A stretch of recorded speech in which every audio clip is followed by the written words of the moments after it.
Okay, so today's MathShed webinar will be with myself and also Alex. And it will be what is meant by mastery in mathematics and how to use MathShed to incorporate it into your classroom. So it will be, the first part will be Alex explaining mathematics and mastery, and then I'll have a look a little bit more into our MathShed system and showcase some of the features for you. So this is being recorded, and we'll send this out afterwards to all our emails of everybody that's registered for the webinar, and then feel free to pass it on. And yeah, and then generally we tend to stick these on YouTube as well.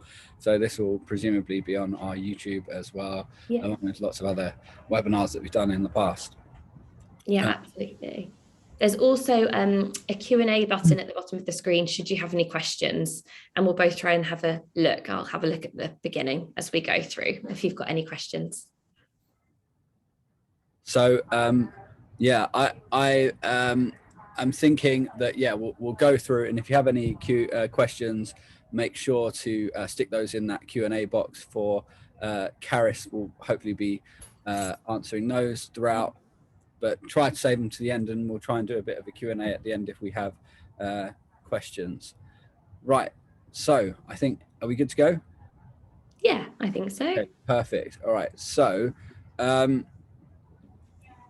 mastery mathematics, it's something that I suppose we've all heard about, been thinking about probably for a number of years at this point.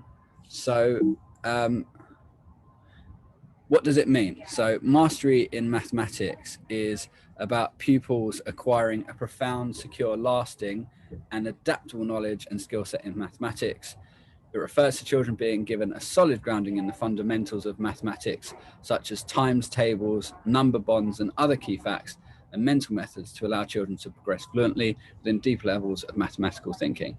So I think that sort of ties in quite well with the growth mindset theory that you might have heard about previously, where the idea is that everyone can improve unless there is some severe cognitive impairment that cannot be overcome. But as long as that isn't the case, and even if that is the case, there is certainly opportunity to go beyond the current state of learning and progress. But in terms of mastery maths and growth mindset, the idea would be that you have a whole class teaching structure and you give children ample opportunities to become capable mathematicians by that sort of rigorous, continuous learning that happens. So the mastery project, I suppose, in the UK was kicked off by the fact that in the 2000s and 2010s, the UK was ranking lower on the international rankings, the PISA rankings for mathematics. So I think there was a time we weren't even in the top 20 or 30, which, given the fact that the UK is a wealthy industrialized nation, was quite shocking. So the idea was for people from the UK to go to high-performing regions, specifically Shanghai and Singapore, and to see what teaching of mathematics looked like there, and to bring back the learnings from that and to disseminate that learning such that people would sort of learn to adopt these sorts of strategies and practices in their own classrooms to improve mathematics teaching. And if you continue to track the UK's performance in the PISA tables, we're now pushing towards being just outside the top 10. So the NCETM and other bodies that have been working on this project, it's clear to see that on the grand scale that the Mastery Mathematics project is effective. And that's why we have built in those principles into our lesson slides and other resources. And essentially the way that we've built out MathShed, the idea is that it is an all-around complete blended sort of online and in-class mastery maths solution. So it's also baked into certain principles of the national curriculum for mathematics, that children ought to be fluent in the fundamentals of mathematics, your times tables, number bonds, other key facts like that. That is acquired through varied and frequent practice and building increasingly complex problems over time. And I suppose that leads into that sort of small step learning that you're probably familiar with. And all of this allows children to develop deep conceptual understanding, as well as the ability to recall and apply knowledge rapidly and accurately. Because there's no point having a class full of kids who can do a load of column addition and subtraction, but have no idea what it is that they're actually doing. It's helpful for them to have that automaticity, but to not have that conceptual understanding, it's really going to trip them up further down the line. So alongside this, the national curriculum states that they want children to move through programs of study at broadly the same pace. So that is, as I referred to earlier, that idea that we teach whole class, that we try not to do the three-way differentiation that was more commonplace before the mastery project began. And then the other part to this is that those children who do grasp concepts quickly are given rich, deeper tasks rather than being shunted on to the next thing. Similarly, children who might not have the penny drop immediately at the beginning of each lesson, or even by the end of the lesson, much like what happens in the best practice in Singapore and Shanghai, the idea is that you have a moment in the day where you round up the kids who maybe haven't fully grasped and consolidated that new concept of the day, that small step, and you conduct a same day, or if that isn't practical, then a next day intervention. And I've highlighted the same day intervention thing here, which isn't in the national curriculum, but that is the interpretation that the NCETM and other bodies would recommend, because we have a solution for that, in that we have these digital online lessons that could be used if you're struggling with staffing and also time yourself to be able to do those same day interventions. So now, those of you who maybe have had some involvement with teaching for mastery principles before are probably pretty familiar with this diagram on the right hand side here. So this is the NCETM's 5 big ideas, and these are the sort of 5 principles upon which this mastery maths project has been conducted by the NCETM and its maths hubs and the practitioners that work for the maths hubs. So the 5 ideas are coherence, uses of representation and structure, incorporation of procedural and conceptual variation, a focus on fluency, those key facts, number bonds, times tables and the like, and then also mathematical thinking, providing children with regular opportunities for reasoning and problem solving.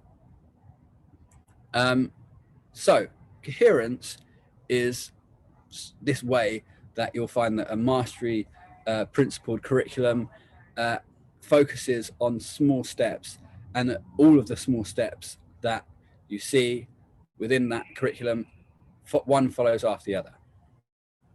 So for us, you can see here, our curriculum is very similar to one that you might use, such as White Rose, that each step follows on from the next. So here we've got making equal parts, identifying a half, finding half of a given amount, then moving on to quarters and doing similar, and moving through. So it's a clear logical progression.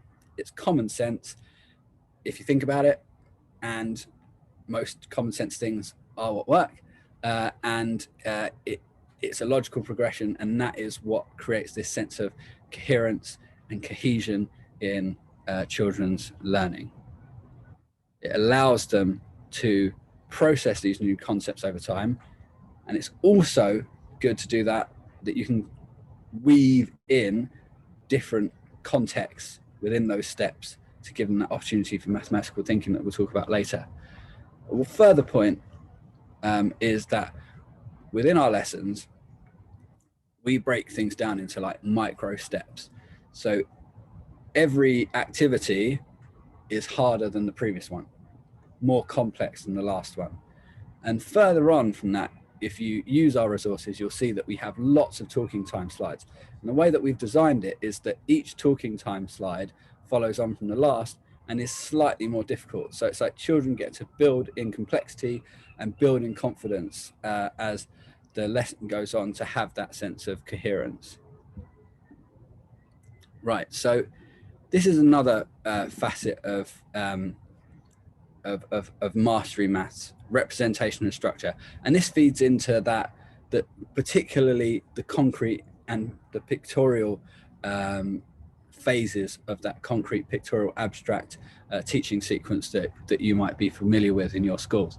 So the idea is that representations and structures are used in a sequential way. It kind of follows on from that coherence idea, and it allows you to scaffold children's learning, but then pull away the scaffolding to help them, so that as they grow in confidence, you're pulling it away. Like kids learning how to ride the bike, having the stabilizers on, taking the stabilizers off, probably having them wear knee pads and elbow pads and helmets, and then maybe the knee pads and elbow pads come off as they get more confident. Similar here with the maths. So, if you're talking about place value, your base equipment will probably be base 10s or bundles of twigs or straws of 10 and 1 if you're working in 2 digits.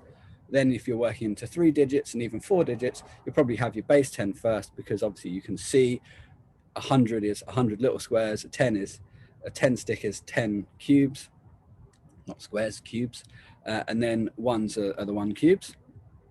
And then you might go on to place value counters, which is somewhat more abstract, but because children are probably used to using a form of decimal money, pounds, 10 pence and pennies, let's say, there is some real world contextualization there.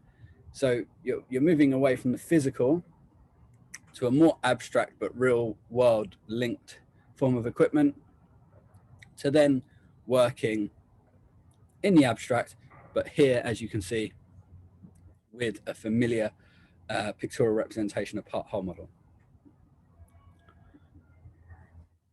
Now, mathematical thinking. So this is ensuring that reasoning is built in, and problem solving too, built into the learning that takes place over time.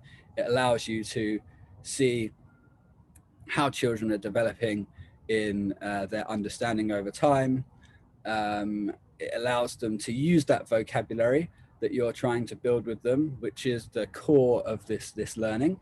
And it also allows you to have children become enthused by any discoveries that they land upon. And also it allows you some of that back and forth to discover misconceptions and address them in the moment if you're doing that mathematical thinking. And then it's kind of like the mathematical thinking should really lead into a form of mathematical oracy, where you're trying to encourage children into talking so that you can have those discussions, to have those really key moments of learning. And if that becomes, classroom habit, practice, then children will grow to enjoy maths and see it as something that you can talk about in the same way that you can talk about class books and similar, if it's something that's regular. Something that we've done with our resources is that we've provided plenty of these talking time questions you could see before. And then also we've ensured that all of our 659 lessons from year 1 to year 6, that each of those ends with one of these reasoning, problem solving, misconception busting, evaluation questions to allow a further go at that mathematical thinking and discussion. So clearly from earlier on, from like the first principles, the 5 big ideas, and also what was learned when British practitioners went across to Shanghai and Singapore was this ability to be fluent and automatic in key facts and procedures like number bonds and times tables. This allows children to reduce cognitive load when they are moving on to reasoning and problem solving, when they are moving on to solving word problems or other sorts of problems. If they have those facts with automaticity, then they are going to be more confident in achieving those. And that's why, among our many other resources, both downloadable, printable, and also our online resources, we do have these standalone abstract fluency games that allow children to do really fast automatic recall sort of learning. So that's part of it. Another part of it is that children should do this sort of practice, but they should do it reinforced by some of those representations. So you will find as well that we have question sets that are based heavily in fluency. But say, for example, we're talking about here, the second example, number bonds to 100. You'll find that we'll have lots of questions, and it will have a 100 grid like that, the square one, and it will have, let's say, 53 squares within the 100 grid shaded in, and it'll say how many more need to be shaded in to make 100. 47. So it's like there's some reasoning there, but there's also that scaffold. So it's important to have a mixed practice where you have some conceptual variation to go along with that. And we do offer that with our question sets as well as our fluency game. Okay, so that fits in quite neatly with the next point, which is variation. And that comes in two forms. So that is the different ways you might demonstrate a new concept. So that could be as simple as you're teaching kids for the first time about fractions, and you show them, okay, half can be half of a circle, half of a cake, half of a pizza, half of a square, half of a bar model, half of 4 sweets is 2 sweets, what have you. So that way you are allowing children to become fluent in what that means in a varied way. So, it also leads to further discussion. I don't know why I've harped on that one particular point about fractions. There we go. So here, a separate example is with decimal numbers. So here, before you can see, we were looking at, again, those 100 grids, but also place value counters, and then here, a number line. There you've got multiple different contexts, different mental structures, pictorial, physical structures that are going to help children reason and consolidate their understanding of this concept. So the other thing is that the variation is something that needs to happen over time, and it needs to happen in a well-sequenced way. So there's no point showing hundreds grids and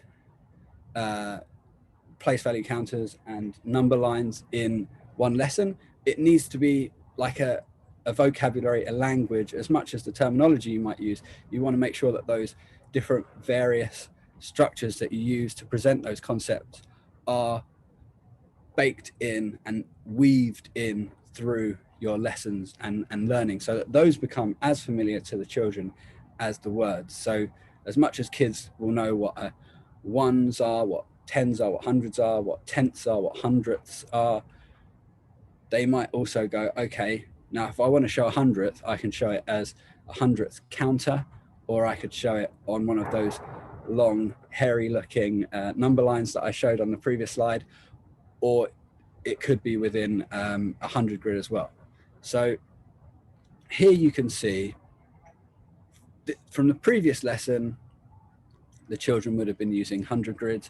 On this lesson, they start something that follows on from the previous lesson, where we're talking about numbers less than 1 that are made up of tenths and hundredths. And now we're moving into numbers that are greater than 1, but using that familiar structure, that familiar pictorial language for the children to engage with that concept. Okay, and that is enough from me. You'll be glad to hear, and it's on to Karis. Hiya. Okay, right. What I'll do now is share my screen and I'll give you a tour around the different features on our MathShed website.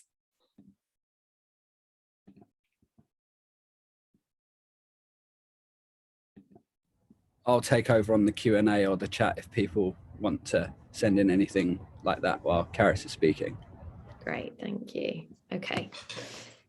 Right, what I'll do then, first of all, is to show you where to find the bulk of our resources, which is in this green resources button here. Now, if we go to MathShed, you can see here that our resources go from reception to year 6. Now, if I click on stage 1, stages are the same as year groups. So this is year 1. And again, as Alex said, it follows lots of other schemes such as the white rose progression. So if we go into summer term, then we can see all of the different blocks here. So let's go for lesson 1 there. So for each lesson, you'll have a resources, which is the PowerPoint, the teaching PowerPoint you can use in class. It's also worth mentioning that all of these that I'm looking at here are available in a free trial because they've got the green free icon next to them. So should you wish to take out a free trial, it's for teachers and schools, it's 30-day free trial and it will automatically end after 30 days. So you don't need to worry about payment. So let's click on one of our MathShed PowerPoints so you can see what that will look like. If I click download our teaching slides, and then we can have a closer look at one of those so you can see what it looks like. So they all follow the same structure. We have the success criteria and the starter, and then it goes through, as Alex mentioned, talking time, which is sort of the teacher input to your class, as well as some activities. So we've got variation of the different pictorial models here, as well as things like the counting stick. So recapping previous skills there. And then you'd go into the main part of the teacher input. So you're sort of introducing being able to count in tens. So we have our crabs here, and it goes through those. And then this will eventually be building up to an activity. So here we've got activity 1. So that's exactly as we've practiced in our teacher input, but you can use this for the pupils to do that independently. Or if you want to, you can do it as a class. You might have noticed there were some activity slips in the same place that I downloaded this from, and that is just the activities available there for you to print, should you wish to use those in class. So as we mentioned before, then these PowerPoints, each slide and each part of our talking time then builds up the skill so that pupils can then try and have a go at some more advanced type questions. And then each of our lessons will then end with our evaluation. So you can see here we've gone from crabs, and then we've got pneumicon pieces to deans, to bead strings. There are lots of different representations of the skill here.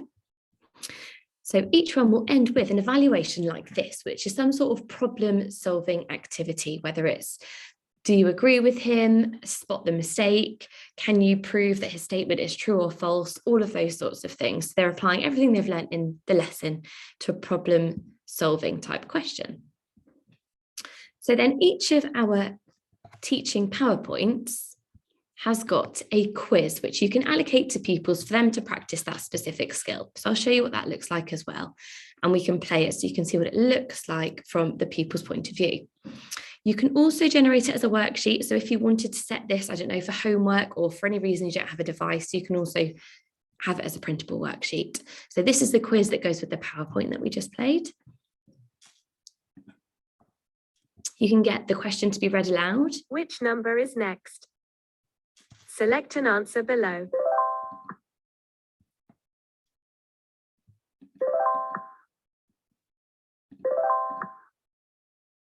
And then we've also got other types of questions in there as well. So they're not always the exact same questions.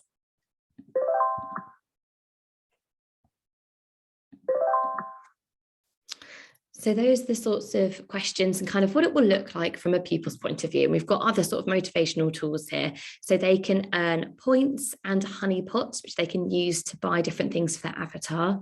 We've also got, you can see, because I've got those right, you can see at the top the different streak that you're getting and the points that you will then earn.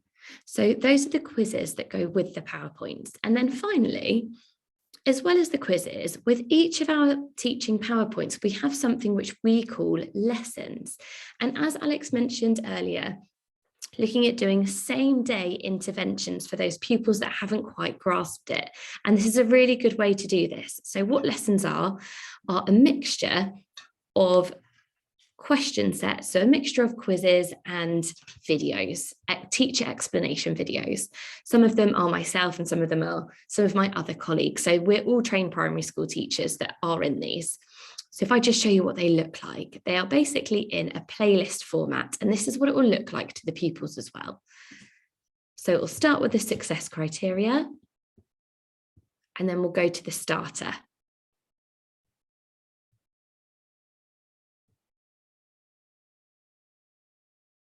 Hello everyone, and today we're going to learn about how to count in tens. Have a look at the screen in front of you. You can see some groups of different So it will be explained to them and then going through the answer of the starter. And then our next part here then is our activity 1 explainer video. So this should help the pupils then understand the next activity that they'll be expected to do. Counting stick to practice counting in. Count with me again this time.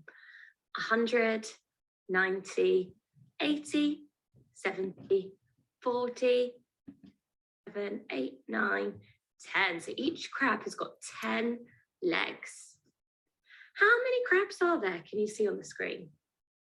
That's right, there are 2 crabs on our screen. So it goes through those to build the children's confidence so that they can attempt to answer questions themselves. So I've clicked next, and now it's given me specific quiz questions based on what I've watched in that video.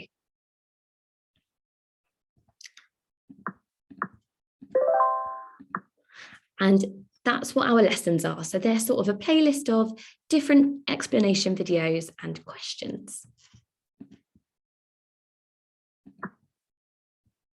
And you can see that as I complete one section, the next one opens up. So I have to do it in a specific order. So those are our lessons. And they can also be set for homework should you wish to, so that pupils can access them from their digital device.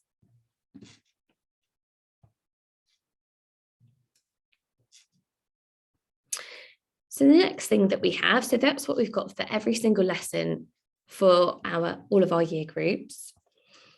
If I then go and show you what it looks like from a pupil's perspective. Now, if I click play game as the teacher, you can see what the game screen looks like. And I'll just show you some of our fluency games. So if I go into MathShed, now this will look slightly different because I've got no work set for me here. So I can click into lots of different things. So I can click into all the quizzes and lessons, but number skills are our fluency questions. So here we've got times tables, number bonds, power of 10, adding and subtracting, all of those things that children need to have as a staple to apply to any type of mathematics. So if we go to times tables, now again, I can see all of these here. If you as the teacher set children specific times tables, you can have it so that they don't need to see all of them. We've also got our year 4 times table check simulator as well. So here we can have our mixed one, and I'll just show you what that looks like. There we go. So very simply, we've got the timer going at the top. And this is just a mixture of from the 2 times table to 12 times table with multiplication and division. Now, those fluency skills are really good as well to be applied every day, not just through the pupil accessing them on their logins, but we also have, if I go back, something called Quick Maths available on MathShed in our resources section. And what these are is We click on a different one. From us as primary school teachers, something that we have used in the past, and I'm sure maybe you do already, I'm not sure.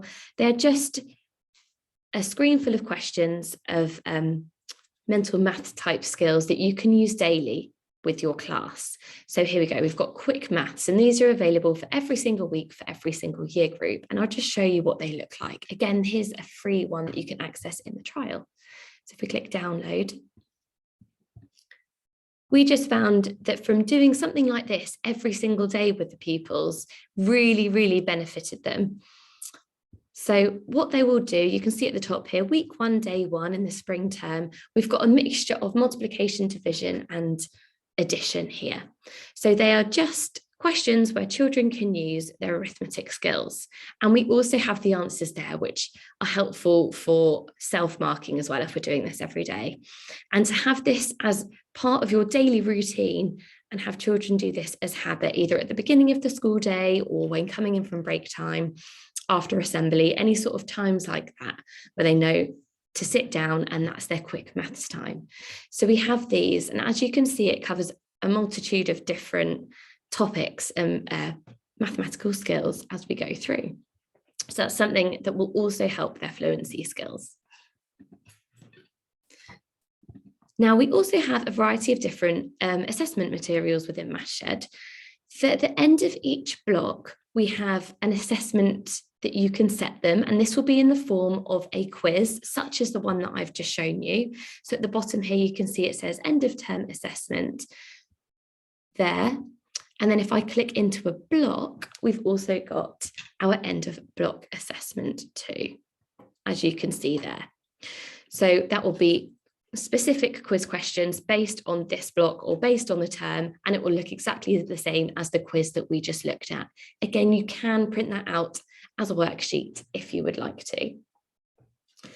Now, all of these quiz questions, and if you were going to do our assessments as well, any quiz that a pupil has answered, that it will have been tagged to a specific curriculum area. And once they've answered that, this will then feed into our assessment grid, which you can see here. So if I click into there and click into one of my classes, and then we'll go to maths, and then the specific year group that the pupils are, then the topic, you can see some numbers start to appear in this grid. And this is something we call the competency score. And what this is any quizzes that have been tagged with this specific curriculum objective, all the information from that will be fed into this score, and it will be from the most recent 5 games that they've played with this objective. And we do that so that if you are doing something like homework, it's not set just from a one-off quiz, it's consistent over time. So that's something called our competency score. And then this is my test account, which is why it hasn't got lots of information provided in here, but that will then feed into the competence score of this overall curriculum area, which we can see there. And it's just a really nice, quick way to see how your class are getting on and any areas that you might need to revisit within class. Now, additional to that, we also have some SATs resources for those year 2 and year 6 teachers that might be thinking about them a lot at the moment. So if we go into year 2, and then we scroll down, you can say the Key Stage 1 SATs practice area. And what we've done is the quizzes, we have made quizzes based on previous SATs papers. So if I click into here, all of these are quizzes and they'll look exactly the same as the quiz that we've just played, but they will be based on previous SATs questions and be written in the same way with similar question types. So if we quickly look at arithmetic one, again, there's a free one there if you'd like to have a look at that one.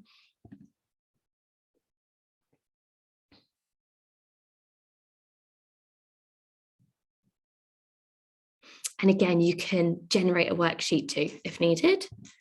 So these you can assign to the pupils so that they can access them on their login. If I click start, so you can see, I'll just click through for you. You can see these are based on arithmetic papers. And then we've got the same for problem solving, and we have the same for Key Stage 2. I'll just show you where to find our Year 6 ones. So that will be the same again, that will be in Stage 6.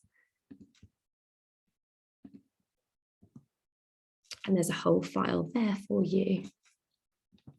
There we go, and they're all under there for you. So again, you can see we've got paper 1 and paper 2.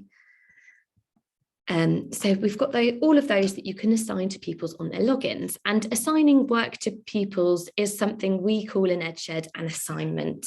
So anything that's in this assignment area, and this is how you would create an assignment, and we've got lots of tutorials on our YouTube for how to do this.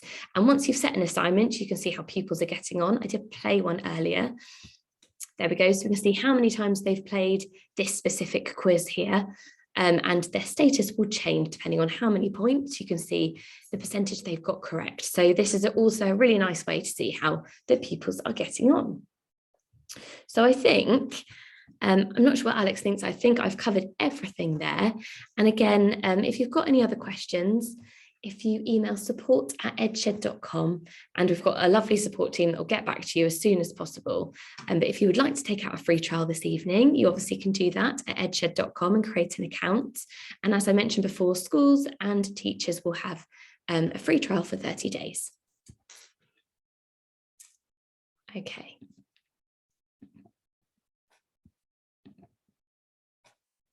What I'll do is I'll just stop sharing the screen.